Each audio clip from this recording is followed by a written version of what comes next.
കടലിന് മീതെ നടക്കുന്ന ഈശോയാണ് നമ്മൾ ഇന്നത്തെ സുവിശേഷം മർക്കോസിൻ്റെ 6:44 മുതലുള്ള തിരുവചനങ്ങളിൽ കാണുന്നത്.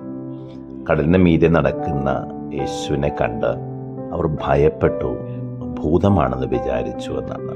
ജീവിതത്തിൽ നമ്മളിങ്ങനെ തിരമാലകളാൽ മുകളിലേക്കും താഴേക്കും എറിയപ്പെടുന്ന ജീവിത പശ്ചാത്തലങ്ങളിൽ ദൈവസാന്നിധ്യം പോലും നമ്മളെ ഭയപ്പെടുത്തുമെന്ന് ഓർമ്മിപ്പിക്കുന്നുണ്ട് ഈ സുവിശേഷം. സത്യത്തിൽ ദൈവം നിന്നോട് പറയുന്നുണ്ട്, ഭയപ്പെടരുത്, ഞാനാണ്. പ്രിയമുള്ളവരെപ്പോഴും കൂടെ നടക്കുന്ന ഒരു ദൈവത്തിൻ്റെ തിരിച്ചറിവാണ് നമ്മളാക്കി മാറ്റുന്നത്, നമ്മളെ ബലപ്പെടുത്തുന്നത്. ദൈവം കൂടെയുണ്ട്, എമ്മാനുവൽ എന്നാണ് അവൻ്റെ പേര്. ഒരിക്കലും അവൻ വിട്ടുപോകുന്നില്ല. പ്രത്യേകിച്ച് നമ്മുടെ ജീവിതത്തിൻ്റെ ഏറ്റവും വിഷമസന്ധികളിൽ ദൈവസാന്നിധ്യം നമ്മുടെ അടുത്ത് തന്നെ ഉണ്ടെന്നുള്ള തിരിച്ചറിവിലേക്ക് നമ്മുടെ മിഴികൾ തുറക്കപ്പെടട്ടെ. ആമേൻ.